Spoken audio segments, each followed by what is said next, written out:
As he spoke, there was the sharp sound of horses' hoofs and grating wheels against the curb, followed by a sharp pull at the bell.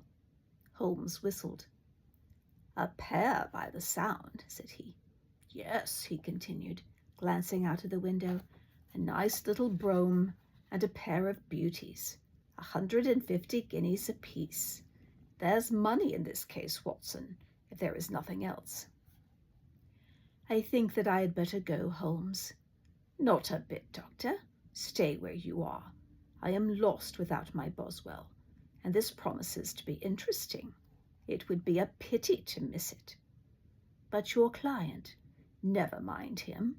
I may want your help, and so may he. Here he comes. Sit down in that armchair, Doctor, and give us your best attention." A slow and heavy step, which had been heard upon the stairs and in the passage, paused immediately outside the door. Then there was a loud and authoritative tap. "Come in," said Holmes. A man entered who could hardly have been less than 6 feet 6 inches in height, with the chest and limbs of a Hercules. His dress was rich, with a richness that would in England be looked upon as akin to bad taste. Heavy bands of astrakhan were slashed across the sleeves and fronts of his double-breasted coat, while the deep blue cloak which was thrown over his shoulders was lined with flame-colored silk and secured at the neck with a brooch that consisted of a single flaming beryl. Boots which extended halfway up his calves, and which were trimmed at the tops with rich brown fur, completed the impression of barbaric opulence which was suggested by his whole appearance. He carried a broad-brimmed hat in his hand, while he wore across the upper part of his face, extending down past the cheekbones, a black-visored mask, which he had apparently adjusted that very moment, for his hand was still raised to it as he entered. From the lower part of the face he appeared to be a man of strong character, with a thick hanging lip and a long straight chin, suggestive of resolution pushed to the length of obstinacy. "You had my note?" he asked, with a deep, harsh voice and a strongly marked German accent. "I told you that I would call." He looked from one of us to the other of us, as if uncertain which to address. "Pray take a seat," said Holmes. "This is my friend and colleague, Dr. Watson, who is occasionally good enough to help me in my cases. Whom have I the honor to address?" "You may address me as the Count von Kramm, a Bohemian nobleman. I understand that this gentleman, your friend, is a man of honor and discretion, whom I may trust with a matter of the utmost importance. If not, I should much prefer to communicate with you alone." I rose to go, but Holmes caught me by the wrist and pushed me back into my chair. "It is both or none," said he. "You may say before this gentleman anything which you may say to me." The Count shrugged his broad shoulders. "Then I must begin," said he, "by binding you both to absolute secrecy for 2 years. At the end of that time, the matter shall be of no importance. At present, it is not too much to say that it is of such weight it may have an influence upon European history." "I promise," said Holmes. "And I."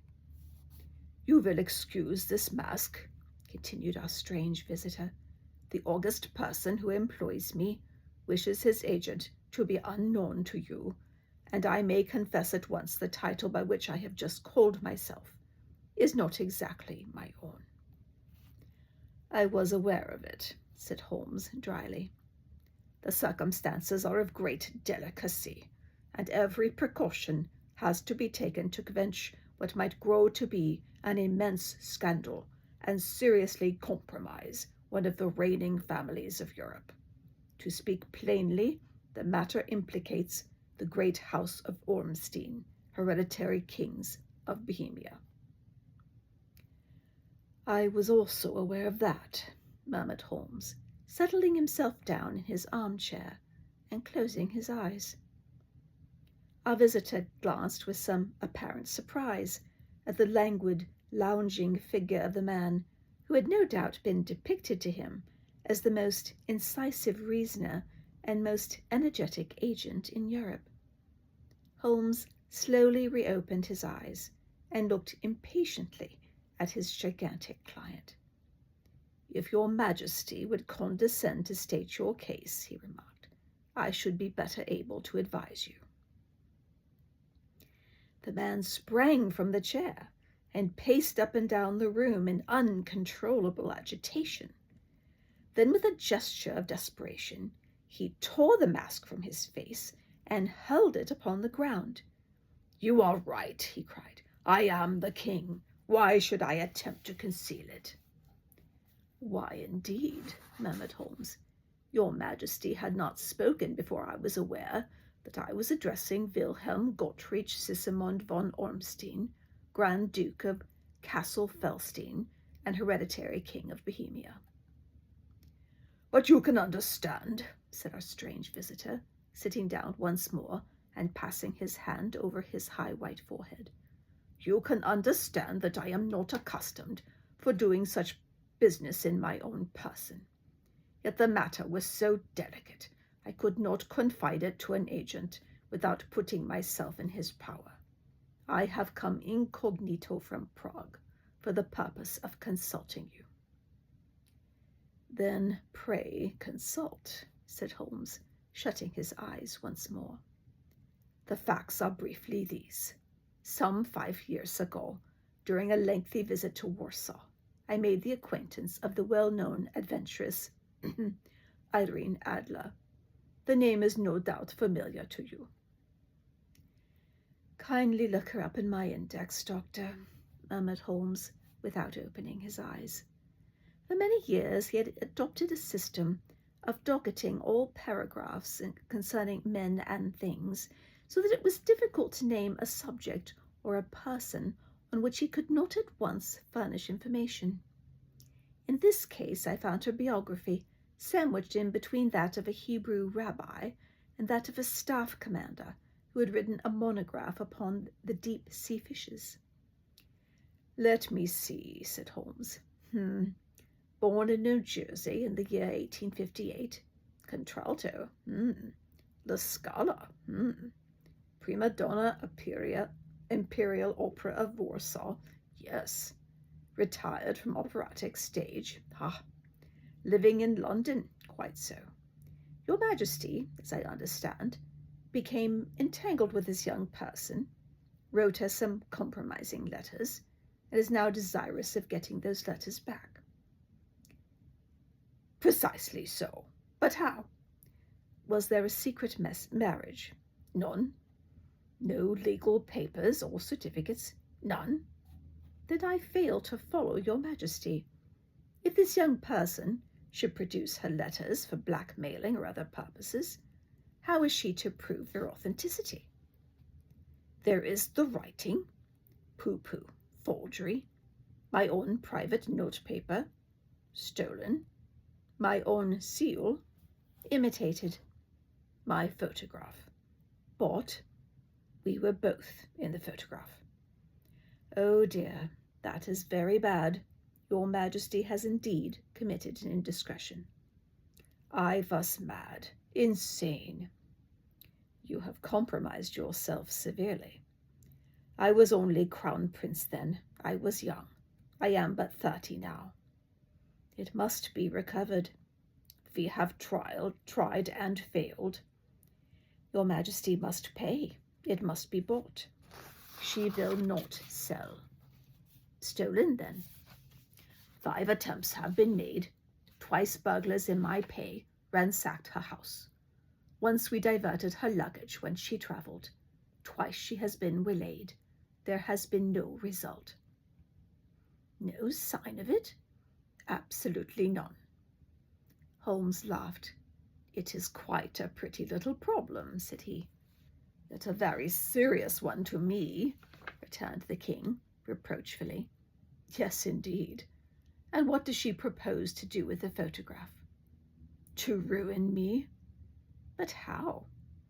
I am about to be married, so I've heard, to Clotilde Lothman van Saxe-Meiningen, second daughter of the King of Scandinavia. You may know the strict principles of her family. She is herself the very soul of delicacy. A shadow of a doubt as to my conduct would bring the matter to an end. And Irene Adler threatens to send them the photograph, and she will do it. I know that she will do it. You do not know her, but she has a soul of steel. She has the face of the most beautiful of women and the mind of the most resolute of men. Rather than I should marry another woman, there are no lengths to which she would not go. None. You are sure she has not sent it yet?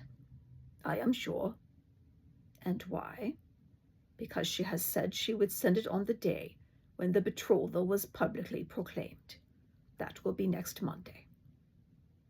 Oh, then we have 3 days yet, said Holmes with a yawn. That is very fortunate, as I have 1 or 2 matters of importance to look into just at present. Your Majesty will, of course, stay in London for the present. Certainly. You will find me at the Langham under the name of the Count von Krumm. Then I shall drop you a line to let you know how we progress. Pray do so. I shall be all anxiety. Then, as to money, you have carte blanche. Absolutely. I tell you I would give one of the provinces of my kingdom to have that photograph. And for present expenses?